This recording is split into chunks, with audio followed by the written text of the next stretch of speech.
Alright, I'm not gonna lie, that I have to shit scene might be my favorite scene in the show to date. Not only was it just comedy gold with Sid's next level acting skills, hell, he had me buying into it. Just the whole idea that he can't go on, he needs to go into a corner before he shits himself. But the thing that is kind of like the bow on the already amazing present is the fact that it's like a top 10 anime betrayal moment where the two friends just feel like they're completely on his side. This is such a heroic thing, like, you know, the fact that you're willing to admit this to us, and then literally the next day on the train, everyone's talking about the guy who shit his pants, and they're just kind of sitting there, kind of laughing, but also awkwardly being like, well, damn, I wonder how they figured that one out. If that isn't like the best background trio I think anime has seen to date, I don't know what is. Because not only do these two lunatics, these goofballs, completely live up to the mob mentality of being a background character, giving chocolates to the girls, and being shot down, my boy Sid is the least background character possible despite thinking he's doing everything right, and I absolutely love it. Now, there's a full live reaction available on the Patreon for today's episode, of course, but let's get into this one, because this is without a doubt a slower pace episode. A lot of great content, but not I Am Atomic level hype and excitement. It's cringe, but it's hype all at the same time. But I think what I like about this show is I keep being told that they're not even through like the first light novel yet, and I think you can reflect that on the anime's pacing. It doesn't feel slow in the slightest, but these are the types of episodes that you would expect to be 2 to 5 minutes in most anime productions. Like, they would just condense most of it. Like, you'd have the Gamma meeting. You might have the shit scene and like maybe a little action scene, but you wouldn't have any of the more fluffier moments, the more slower paced slice of life. And that's honestly what's making the Eminence and Shadow so much more compelling than if we didn't have it. Because otherwise we just have this like chuny boy playing pretend, thinking his secret organization is, you know, either in on the kind of pretend formula and we're just general bandits that we're killing from time to time. But the fact that there's like this like conspiracy going on, people are now pretending to be Shadow Garden. There's now a lot of different perspectives that are all surrounded by this cult. And I love the fact that for our main character, he's still oblivious as shit to what the cult is, other than something he's made up in his head. But as we see, the fact that these characters take his word as gospel, we can reflect back to when he was a young child, telling people stories about chocolate. The fact that this dumbass, he knows the bare minimum about how chocolate's made. He says something about how, like, you get bitter beans and you mix it with some sweetness, and more or less that's how chocolate's made. And then you have geniuses like Gamma who actually figure out, oh, that's a good path to go down. Not to say, like, he's the reason, like, he gave her the recipe kind of like Senku style from Dr. Stone. Rather, you just pointed a very intelligent character down the path to make chocolate in a way that they never would have considered, because why would you take a bitter bean and mix it with this sweet flavor, right? And I love the fact that if you were to take some of the shots in this episode and show it to someone who's yet to start this anime, you would probably convince them it was a modern series. Like, literally, his whole mall idea and like modern shopping values more or less translated to a modern version of a more historical medieval-like city, and it's really interesting to see how he's influencing the world and the history of this world rather quickly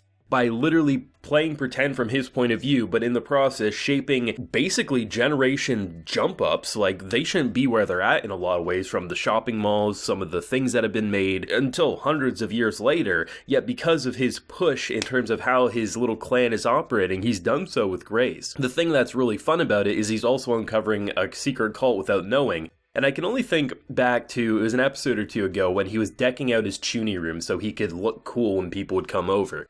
He literally became a dog. He did so many different things for basic ass pocket change so he could deck out his chuny room. That's the only thing he needed money for. And now he has someone with 1 billion coins who he has to sneak a little coin away as he's leaving, when he could probably take the whole damn stack and they wouldn't question him because Lord Sid over here, he can do whatever he wants. But I love how he's so oblivious to so much, and it just makes for such entertainment gold. But I do like the concept of like an imposter Shadow Garden, like someone taking up their name and basically doing it. I like that Sid actually thought it was Alexia because, well, last week she did pretty much brutally slaughter the boy. You know, there was a bunch of blood on the wall.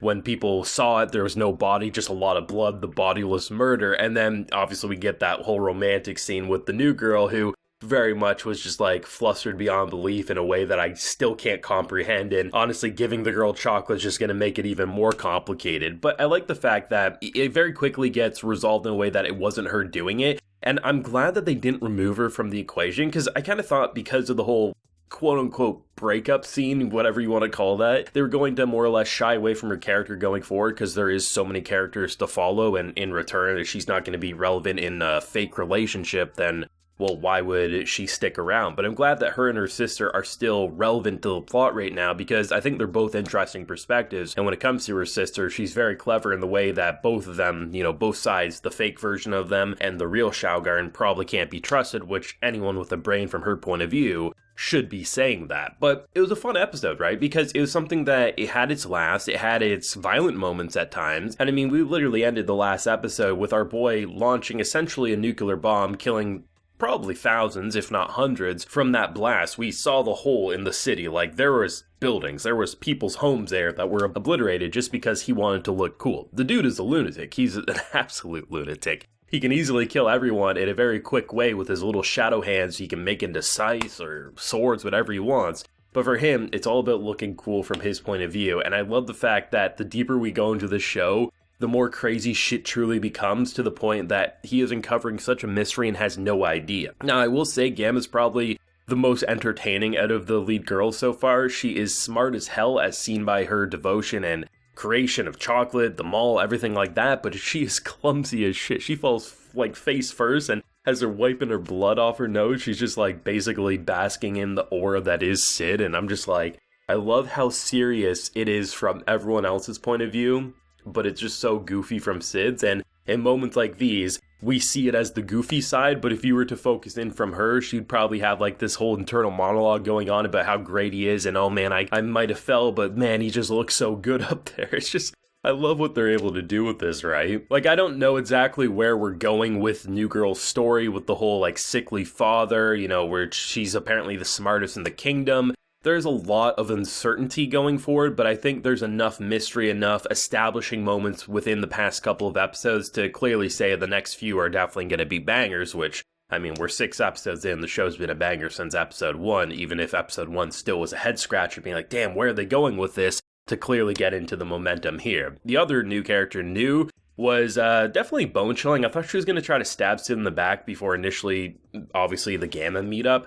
But she definitely feels like she could be a psycho, given that she's like, I'm not as kind as, you know, Sid. So it's a little bone chilling, not gonna lie, but that's kind of what I love about it. But either way, I leave another episode very impressed. Slower episode, like I said, but slow doesn't equal bad. It's just establishing stuff, letting us have some fun, cool it down after I Am Atomic, and you can't really complain, am I right? The thoughts and feelings, ideas on where it might go from here. If you don't know the source material, of course, you can leave a like if you enjoyed, and subscribe if you're new around here. You can also support the Patreon if you want to see my full live reaction to today's episode, and you can also get video shoutouts like a few are getting today. We got Hans Peter, Vortex Hosh, and George. So I appreciate the support, everyone, and until next time, please take care, have a good one.